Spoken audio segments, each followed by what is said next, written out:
तो हम rotational and circular motion के एमसीक्यूज कर रहे थे। लास्ट वीडियो में हमने 40 तक कर लिए थे। ओके, नाउ हमारे पास 41 है, the equation which give the best banking angle. So it's KP book में मेंशन है, इसके लिए हमारे पास ये बी वाला फार्मूला हम यूज करते हैं। ठीक है, मैंने स्टेडी टॉर्क, टॉर्क हमारे पास क्या देता है, एंगुलर एक्सेलरेशन देता है हमारे पास। ठीक है, फिर हमारे पास है द मोमेंट ऑफ इनर्शिया, वो मास पे भी डिपेंड करता है, डिस्टेंस फ्रॉम एक्सिस पे। M L square R the dimension of moment of inertia, क्योंकि इसका फार्मूला है एम आर स्क्वायर, तो M L square.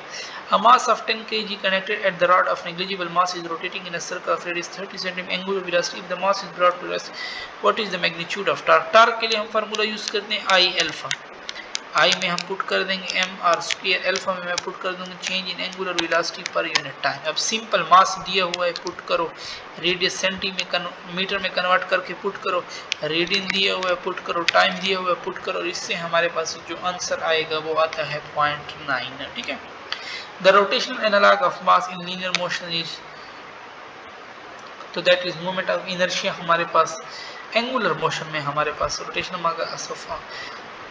Angular motion में हमारे पास, ठीक है, मास तो लीनियर मोशन में होता है, यहाँ पे मोमेंट ऑफ इनर्शिया। अच्छा, moment of inertia of ring mass and radius about the axis to centre perpendicular to the plane is, तो ये हमारे पास याद करने पड़ते हैं। ठीक है, रिंग के लिए हमारे पास एम आर स्क्वायर होता है, the ratio of rotational kinetic energy and translational kinetic energy of rolling down an inclined plane हमारे पास, सो इट्स 1:1 हमारे पास होता है। ठीक है, क्योंकि हाफ हाफ बन जाता है दोनों का, तो इट्स 1:1 है हमारे पास। ये याद करने की चीज़ है सारों के, आप लोग को मोमेंट ऑफ इनर्शिया आने चाहिए।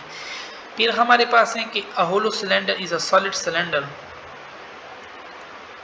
having the same mass and so having released from the rest from the top in which will, अच्छा देखो ना, मोमेंट ऑफ इनर्शिया, अब तुम्हें मैंने आपको कहना मोमेंट ऑफ इनर्शिया याद करना, inversely proportion to angular velocity. अब जिसका मोमेंट ऑफ इनर्शिया ज़्यादा उसकी एंगुलर वेलोसिटी कम, तो सॉलिड सिलेंडर जो है ना, इसके हमारे पास, अच्छा इसने क्या क्या है, which will reach bottom first. अच्छा, इसने क्या है, जिसकी एंगुलर वेलोसिटी ज़्यादा हो, क्योंकि वो पहले पहुंचेगा ना, तो अब जिसका मोमेंट ऑफ इनर्शिया कम हो, तो सॉलिड सिलेंडर का मोमेंट ऑफ इनर्शिया हमारे पास कम होता है होलो सिलेंडर से। ठीक है, और होलो सिलेंडर का हमारे पास ज़्यादा होता है, सॉलिड सिलेंडर का हाफ है हमारे पास। ठीक है, तो हाफ होगा, तो जब ये कम होगा तो उसकी एंगुलर वेलोसिटी ज़्यादा होगी, वो जल्दी पहुंचेगा। याद कर रहे हैं मोमेंट ऑफ इनर्शिया, जैसे स्फीयर के लिए याद कर लो, वो 2/5 है हमारे पास। ठीक है, a homogeneous disk of mass 2 kg and radius 50 rotating about its axis with angular 4 and the linear momentum, momentum हमारे पास क्या होता है, m v में पुट करो r ओमेगा, सिंपल। अब मास दिया हुआ है, रेडियस दिया हुआ है, ओमेगा दिया हुआ है, पुट करो, आपके पास आंसर आ जाएगा जो कि हमारे पास 1.2 आता है। फिर है हुक डिस्क एंड, अच्छा इस देखो ना, आपको मोमेंट ऑफ इनर्शिया आना चाहिए, moment of inertia kinetic energy half I omega square है ना, उसमें पुट करोगे, उससे जो हमारे पास रिलेशन आता है ना, kinetic energy of hoop is 2 time of kinetic energy of disc. हमारे पास ये बी वाला ऑप्शन हमारे पास इसमें करेक्ट है। ठीक है, spherical solid ball, spherical solid है ना, देखो इसका मोमेंट ऑफ इनर्शिया हमारे पास क्या होगा, वैसे हमारे पास पूछ रहा है कि काइनेटिक एनर्जी होता है हाफ आई ओमेगा स्क्वायर। अब हाफ और सॉलिड स्फेरिकल का भी मैंने बताया 2/5 था। ठीक है, अगर अब ये 2/5 आप नहीं पुट करोगे आपका आंसर आएगा ही नहीं। एम आर स्क्वायर मेरे पास और ओमेगा है ना, आई ओमेगा स्क्वायर, ओमेगा में पुट कर दो, ओमेगा इसने हमारे पास दी हुई है ना, हाँ 50 दी हुई है, बस सिंपल। अब 1/2 भी आ गया, 2/5 भी आ गया, मास भी आ गया, और रेडियस भी आ गए, और 50 एंगुलर वेलोसिटी भी दी हुई है। ठीक है, तो ये पुट करो, इससे हमारे पास आंसर आता है 0.45 जूल हमारे पास आता है। 53 है, for an inclined plane sphere a disc and a ring and a shell are rolled without slipping, the order of their reaching the base will be, तो सबसे पहले कौन पहुंचेगा, जिसकी मोमेंट ऑफ इनर्शिया क्या हो, कम हो, उसकी स्पीड, जिसकी मोमेंट ऑफ इनर्शिया कम हो उसकी स्पीड ज्यादा होगी, वो पहले पहुंचेगा। अभी मैंने बताया स्फीयर का 2/5 होता है, तो सबसे कम है, तो ये बी वाला ऑप्शन करेक्ट है कि स्फीयर सबसे पहले पहुंचेगा, फिर डिस्क है उसका हाफ है, और रिंग का एम आर स्क्वायर है। One solid sphere and disk of similar falling line without one reaches earlier. Again वही क्वेश्चन है, मोमेंट ऑफ इनर्शिया आपको आना चाहिए, याद होना चाहिए कि जिसका मोमेंट ऑफ इनर्शिया कम वो पहले पहुंचेगा, वो स्पीड से पहुंचेगा, तो different moment of inertia one reaches earlier than the other due to, तो मोमेंट ऑफ इनर्शिया की वजह से हमारे पास। ठीक है, फिर है if the mass of the body, mass जो है ना अगर डबल कर दे तो मोमेंट ऑफ इनर्शिया भी मास के साथ डायरेक्ट है, वो भी ट्वाइस हो जाएगा हमारे पास। फिर है two ring have their moment of inertia in the ratio. अच्छा, टू रिंग है I1 डिवाइड बाय I2। मास इसने हमसे पूछा हुआ है और रेड डायमीटर दिया हुआ है, ठीक है। तो डायमीटर मेरे पास इधर R1 होता है, R1 directly proportional to diameter, तो इधर D1 हो जाएगा, उधर D2 हो जाएगा। तो I1 मेरे पास 2/1 है और I2 जो है ना और D1 जो है ना वो मेरे पास 2 है। अच्छा, रेडियस का तो स्क्वायर हमारे पास होता है, MR स्क्वायर होता है, ठीक है, इधर भी स्क्वायर, तो 2 का स्क्वायर 4 हो जाएगा, 2 एकम 2, 2 दूनी 4 और 1 तो का स्क्वायर तो 1 ही होता है, तो 1:2 बचता है। ये बी ऑप्शन हमारे पास करेक्ट हो जाएगा। Rotational inertia of a disc about its axis 0.7 when. अच्छा देखो ना, पहले हमने द रोटेशनल इनर्शिया हमारे पास मास 1 मालूम कर लेते हैं। 1 डिस्क की बात कर रहा है, उसका हाफ होता है ना, तो 1/2 MR स्क्वायर। अब 2 इधर आ जाएगा, I ऊपर है और नीचे R स्क्वायर है मेरे पास, तो 2I मेरे पास 0.7 है, 0.416 देता है। इससे ऑलमोस्ट हमारे पास आंसर आता है 8.75 फॉर मास 1। मास 2 इसने क्या कहा है कि 8.75 में मैं 2 और ऐड कर रहा हूँ, तो मास 2 मेरे पास हो जाएगा 10.75।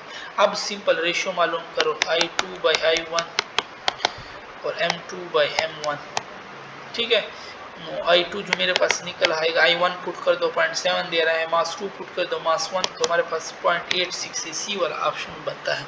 The rotational kinetic of energy of disc is equal to, so half of the translation kinetic energy of its translational kinetic energy, ठीक है हमारे पास।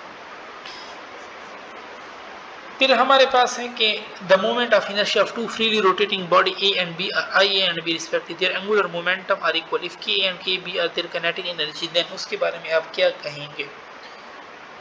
तो एंगुलर मोमेंटम जो है ना उसके लिए हम कहते हैं 2m ना, वो तो सिर्फ लीनियर मोमेंटम है हमारे पास, ठीक है। 2 IA और साथ में हमारे पास काइनेटिक एनर्जी, ठीक है। तो अब इसने कहा है हमारे पास मोमेंट काइनेटिक एनर्जी है ना वो inverse with moment of inertia. तो अगर ए का मोमेंट ऑफ इनर्शिया बी से ज्यादा है तो बी की काइनेटिक एनर्जी ए से ज्यादा होगी, C option correct. If all of the sudden the radius of earth decrease without changes in mass, then तो आप क्या कह सकते हैं। तो वी टेल के the period of the earth rotation increase, क्यों, क्योंकि T directly proportional to moment of inertia, T directly proportional to R square, R कम होगा हमारे पास, ठीक है। तो टाइम पीरियड जो है ना वो 24 घंटे से कम हो जाएगा और जो पीरियड ऑफ अर्थ रोटेशन है वो इंक्रीज हमारे पास हो जाएगा, ठीक है।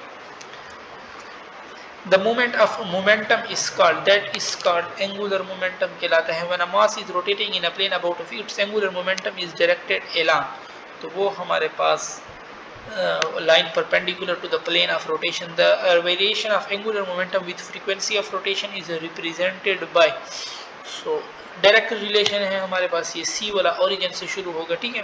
L directly proportional to omega, directly proportional to F। अच्छा, particle is held by a string whose other end is attached to a point C move in a circle on the center of the if the string is cut, the angular momentum of the particle about C is। अच्छा, तो angular momentum जो होता है ना वो हमारे पास does not change होता है, law of conservation of angular momentum कहते हैं हमारे पास, ठीक है। Which of the following is correct expression for the angular momentum of a rotating rigid body with a time period of rotation equal to t।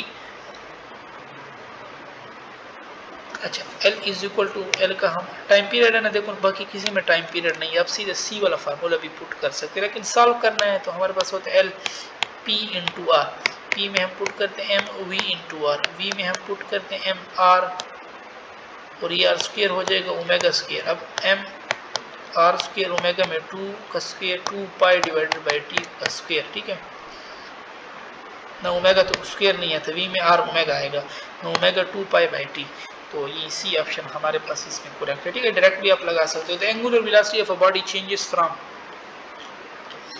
W1 without applying a torque but changing in moment, the ratio of moment of inertia in two cases will be, no, moment of inertia जो है ना L is equal to I omega होता है हमारे पास, ठीक है। तो I ओमेगा हमारे पास कांस्टेंट, तो I और ओमेगा हमारे पास इनवर्स रिलेशन है हमारे पास।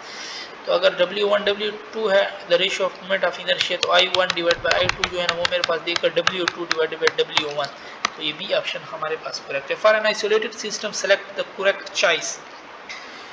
सो जब L कांस्टेंट होगा तो T 0 होगा, अल्फा 0 होगा, ये बात हमारे पास करेक्ट है, ठीक है। फिर है हमारे पास for an isolated system select the correct choice. Isolated system है हमारे पास, तो angular velocity 2:1 equal to I 1:2 हमारे पास, ठीक है, बिकॉज आई के साथ इनवर्स है। अच्छा, फिर हमारे पास है कि when a body of mass m is taken to the bottom of mine its, तो उसके बारे में आप कैसे कह सकते हैं, इट्स वेट डिक्रीजेस बिकॉज, क्योंकि ग्रेविटी वहाँ पे कम होती है, weight rather than mass is used in calculated why, किस वजह से, because mass of inertia, moment of inertia of a body की वजह से हमारे पास, ठीक है। मोमेंट ऑफ इनर्शिया में तो weight rather than mass is used, weight के अलावा हम मास यूज करते हैं, क्योंकि मोमेंट ऑफ इनर्शिया में हमारे पास मास है। तो यहाँ पे हम अपनी डिस्कशन खत्म करते हैं। इससे जो आगे एमसीक्यूज है उसकी डिस्कशन इंशाल्लाह फिर हम अपने नेक्स्ट लेक्चर में करेंगे।